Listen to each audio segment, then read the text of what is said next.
मनोज पाटील. हां, काय झालं? काय काय प्रॉब्लेम काय पाईपलाईन सेटअपचं काम चालू होतं. किती दिवसापासून काम चालू आहे? सर 2 महिन्याच्या वर झालेलं आहे आणि मला बोलू दे, विचारू दे थोडंसं, नंतर सांगा. साहेब बोलतायत ना. हो, काय काय प्रॉब्लेम काय तुमचा?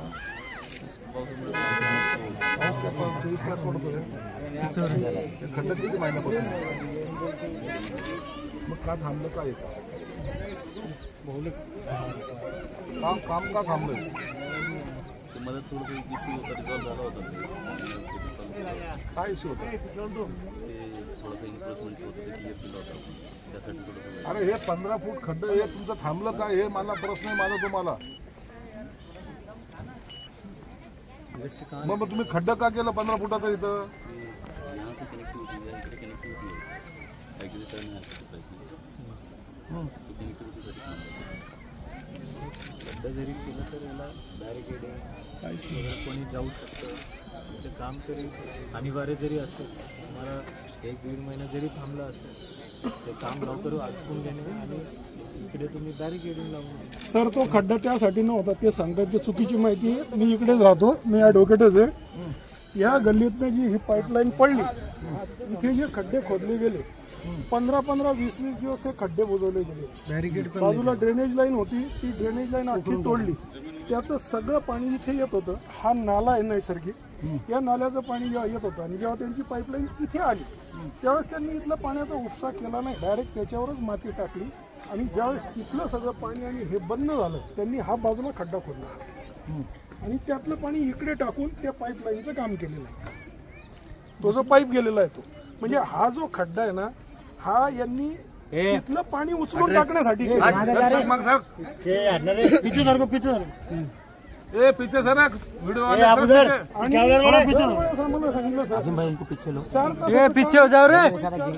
यांनी दाखवून द्यावं रेकॉर्डला. या गल्लीमधला कुठला पाईप 4 तासात पडला आणि 4 तासात गड्डा बुजवला गेला. आम्ही तक्रार केल्यानंतर ही सगळी बुजवली, कारण इथली सगळी आमची जी ड्रेनेज लाईन होती ती यांनी सगळी मोडकळीच काढली. यांनी काम नाही करून दिलेलं. बिलं काढणार आहे ते तुमच्याकडनं, आम्ही आमच्या पैशाने काम केलंय. अरे हे ड्रेनेज का नाही? अरे पण तोडलं त्यांनी तर जोडून नाही द्यायचं. त्यांनी ते तर झालं होतं, ते तोडलं त्यांनी, ते त्यांची जिम्मेदारी आहे.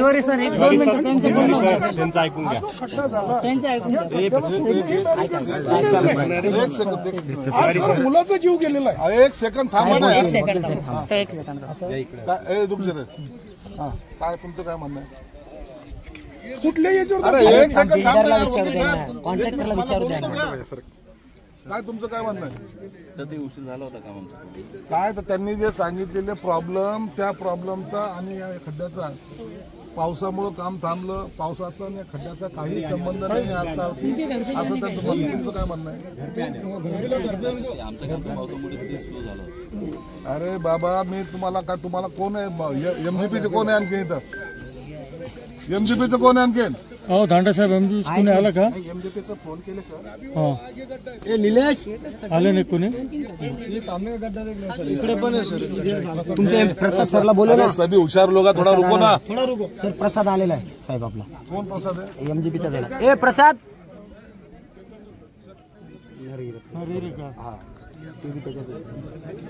प्रसाद साहेब आवाज द्यायला. त्याला माहिती आहे कोण काय त्याला माहिती. काय झालं रे? काय काय प्रॉब्लेम काय दिलं? 15 फुटाचा खड्डा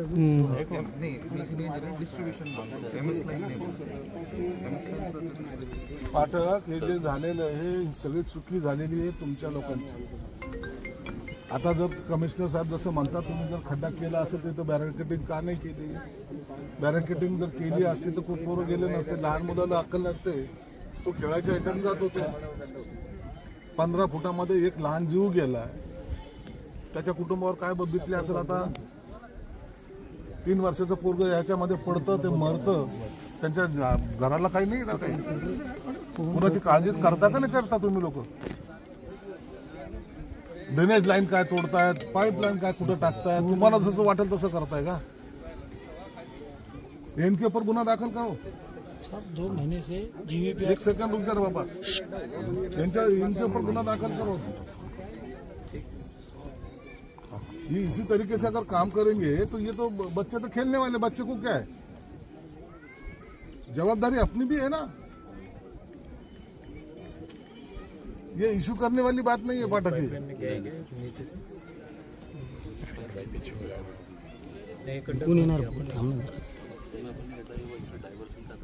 अरे खड्डा कौन किया फिर, खोदा कौन? हाँ, या तो डाइवर्शन होने के बाद या तो बैरिकेडिंग नहीं है इधर। वो जो वकील जो बोल रहे थे उनकी बातों में सच्चाई ये है कि इनको लाइन डालना था ऐसी। अभी वो जो ड्रेनेज की लाइन जो तोड़े इन्होंने, तो वो जो पानी इसमें अभी काम करते वक्त यहाँ वो पानी रुक जाएगा, इनको काम करना नहीं आएगा, इसलिए इन्होंने अपना दिमाग लगाए, इन्होंने खड्डा खोद दिया। खड्डे में वो पानी जाएगा, अपनी लाइन डालने जाएगी, ऐसा इनका वो एक्स्ट्रा दिमाग चला। वो ड्रेनेज की लाइन भी रिपेयर करने की कोशिश नहीं की इन्होंने। या तो ड्रेनेज वाला जो भी होगा उसने उसको बोल के कम से कम रिपेयर तो करना चाहिए था। और ड्रेनेज की लाइन प्लस वाटर लाइन, इसलिए इन्होंने सोचे खड्डा कर देते, पाणी इधर शिफ्ट हो जाएगा, तो अपना काम होता रहेगा। असं झालं ना। माणसाचे जीव जातात, तुमचा पोरगा असतं तर काय केलं असतं तुम्ही? लोकांचा जीव नसता घेतला तुम्ही काम करणाराचा। मग कुणाचा मुलगा म्हणजे असंच आहे, काय काय त्याची किंमत नाही त्याच्या आयुष्याची। तुम्ही आता हे 3 दिवस झाले, 3 दिवसामध्ये तुम्ही काय ऍक्शन काय घेतली? अरे आताही सुद्धा तुम्ही काय काम केलं? बंद करत होतो सर। कोण होतं इसका डिटेल दीजिए। इनके ऊपर गुना दाखिल करने को लगा, गुना दाखिल करो, इसके सिवा ये सुधरेंगे नहीं।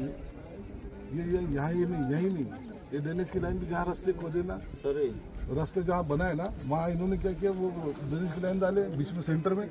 अब वो रास्ते की सब मैया हो गई, अब वो रास्ते भी काम के नहीं रहे।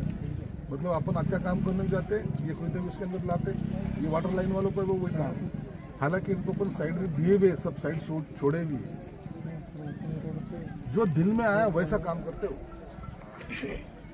सर अभी कितने खड्डे थे सर? हीच रोड पे 3 कॉलनीत राहतो, तिथं जून मध्ये खड्डा खोदून ठेवला, पाईप त्यांनी जोडलेला आहे, पुन्हा अजून खड्डा बुजवलेला आहे। जून मध्ये काम केलेले पाईप, आणि यापासून ते आले नाही। काम समोर चालू आहे, ऍटलीस्ट पाठीमागचं क्लिअर करा। जवळपास 170 लोक आहे कॉलनीत राहतात आणि 40 मुलं बसला जाणे करत असेल, आणि हे 6 महिन्यापासून बहुत सारे कंप्लेंट। सर ड्रेनेजची लाईन टाकलेली, तिच्यात एक थेंब पाणी गेलेलं नाही, पाण्याची लाईन टाकलेली, एक पाणी नळाला आलेलं नाही, ती उकडून ही लाईन टाकलेली। मॅडम काम केलं, त्याचे पैसे कोण घेऊन गेलं? बोलवा, पुढे बोलवा त्याला। चला पुढे बोलवा। मॅडम आल्या, पूजा मॅडम।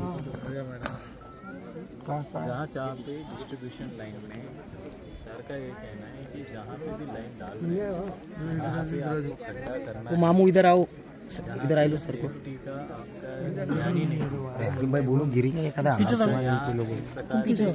पीछे सर को पीछे ये किया हुआ है। तो यहाँ पे अशा पद्धतीने एखादा खड्डा करून मोकळीक सोडला, मुलं वगैरे काय असे खेळायला जातात आणि पडून जातात, मरतात।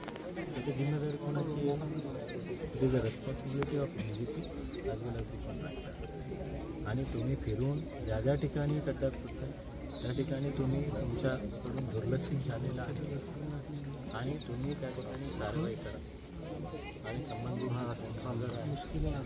FIR करा। आणि ते सरांनी सूचना केलेली त्या पद्धतीने, आणि शहरामध्ये कुठे कुठे आहे त्यापुढे जर अजून अशा पद्धतीने घटना घडली, you will be personally responsible. त्या ठिकाणी खड्डा आहे ते व्यवस्थित बॅरिकेडिंग करून घ्या ना, आणि नंतरही कोणी सुसाईडच करायला जात असेल त्यानंतर आपली काही हे नसणार, आणि तुम्हाला काम करणे अनिवार्य आहे। अनिवार्य करत असताना ज्या ठिकाणी अशा पद्धतीचे खड्डे करत व्यवस्थित बॅरिकेडिंग करा, लोकांना पण कळतं। म्हणजे नुसतं सेफ्टी कॉशन बेल्ट लावून नाही, बहाली बंबू वगैरे लावून ते रेग्युलरली त्या ठिकाणी मॉनिटरिंग करतात। आणि 2 दिवस किंवा 1 आठवडा, 2-2 महिने कसे काय खड्डे राहतात? ही 6 महिन्याचे सर, ही मुख्य बॅकफिलिंग करायला पाहिजे होतं, बॅकफिलिंग हे मॅडम ते ॲडव्होकेट आहे, ते मागचे काम झालेला खड्डा बुजवला नाही तर जून पासून आपण मॉनिटरिंग काय करतो मला नाही कळलं तुमचं काय तुमची पोझिशन मतलब पद्धत काय काम करायची. सर आम्ही पूर्ण सर्वे करून जिथे जिथे असे खड्डे होते त्याचं मी 25 तारखेलाच त्यांना साईट ऑर्डर दिलेली आहे. याच्यामध्ये आहे सर पूर्ण लोकेशन. मॅडम साईट ऑर्डर देणे आणि ऑर्डर अंमलबजावणी करून घेणे, जर करत नसेल दुसऱ्या अन्य कॉन्ट्रॅक्टरकडून बॅरिकेडिंग करून घेणे आणि त्याच्या बिलामधून कपात करणे. तुम्ही दिलेल्या सूचनानंतर जर पालन नाही करत असेल त्याचा अर्थ काय, फक्त आपला आदेश देण्याची नाही, आदेश तर सर्व लोक देतात. आदेशाच्या अंमलबजावणी करून घेणे एक दिवसात करून नाही घेतली तर इमिडिएटली जीव जायला काय 10 सेकंड में चले गए होगा, उसमें गिरने के बाद 10 सेकंड में जीव चले गए होगा. स्कूल में से 11 बजे पता अभी स्कूल अक्केच आहे साहब. हे काय केलं तुला ते. सर मी हे लोकेशन्स आहेत शहरामधले, तर कुठे कुठे असे खड्डे मोकळे पडलेले आहेत ते त्यांना कळवलं होतं, पत्र पण दिलेले आहे आणि शेवटी त्यांनी पत्रावर नाही केलं तर त्यांना साईट ऑर्डर दिली, त्यांची सही पण आहे कॉन्ट्रॅक्टरची, करून गेल्यावर हार्ड बॅरिकेड. सरांनी सांगितलं त्यांच्या विरुद्ध FIR करा. आता यांच्या विरोधात गुन्हे दाखल करा, कारण की काय त्याच्याशिवाय हे सुधारणार नाहीत. काय हा एकाच नाही, वारंवार घटना घडणार आहे. आम्ही तसंच केलं. मिलकॉर्नरला 2 मुलं पडले, एक दुसऱ्याला वाचवायला गेलं. मिलकॉर्नरला बांधकाम चालवतो स्वतःच, बॅरिकेडिंग नव्हते. 2 पोरं चिमुकले, जो 7-8 वर्षाचे 2 पोरं त्यात पडून ते वारले. आता हे 3-4 वर्षाचा मुलगा त्यात पडून गेला. किती भयानक किती घटना आहे. मग अहो आता हे मोठाले लोक बघा ते आता तिथं लटकून देत आहेत. एखाद्याचं पाय घसरला तर पुन्हा सरळ जाणार आहे. पण लोक हे प्रिकॉशन घेत नाही, तर आपण तर प्रिकॉशन घेतली पाहिजे ना. ही आपली जबाबदारी आहे. तुम्ही त्यांच्यावर गुन्हे एक तर नोंद करा. मला या भागातले जेवढे खड्डे आहेत, पर्टिक्युलर पाठक तुम्हाला सांगतो, जेवढे खड्डे आहेत ना, मला 2 दिवसामध्ये त्याचा सगळा अहवाल पाहिजे. काय काम केलं तुम्ही, किती रिपेअर केले. रिपेअर करणं म्हणजे खड्डे बुजवणं आहे. तो वकील सांगतायत जूनपासून खड्डा त्याचा आहे तिथं. बॅरिकेड्स तर एकही खड्ड्याला नाही. त्यांनी आत्ता दाखवून द्यावं बॅरिकेड्स आहेत म्हणून. एकही खड्ड्यावर नाही आहेत barricade. Not a single ribbon नाही ती. डेंजर बँडच्या आणि 24 तासाच्या ऑर्डर करा. 24 तासामध्ये जर त्यांनी नाही केलं त्यांचं MDवर गुन्हा. सर हे गरीब मुलाच्या आईवडिलाला कॉन्ट्रॅक्टर करून जे काय असेल जीवन प्राधिकरण त्यांच्याकडून आर्थिक मदत देण्यात यावी ही विनंती. दुसरी बात कंपनी वाले ऐकतो कहीं 1 फुट पे पाइप डाले हुआ है, कहीं आधे फीट पे, कहीं 2 फीट पे, कहीं पाइप ऊपर है. मैं जीवन प्राधिकरण के अधिकारी से 2 महीने से कॉन्टेक्ट कर रहा हूँ. किसी काम नहीं पुढे भी टाकलं त्यांच्या मनानुसार. खाली 1 फीट खांदायचं ना, त्याने खांदलेलं नाही सर. तसं हाड लागलं की वरच टाकून देतात. सब मैं अभी जाऊंगा ना, मट्टी से निकालूंगा, इससे वो पाइप ऊपर आएगी. छोटे वाला घराचे कनेक्शनचे पाईप असेल. जेवढे मागं पण त्यांच्यामुळे सगळ्यात जास्त रोड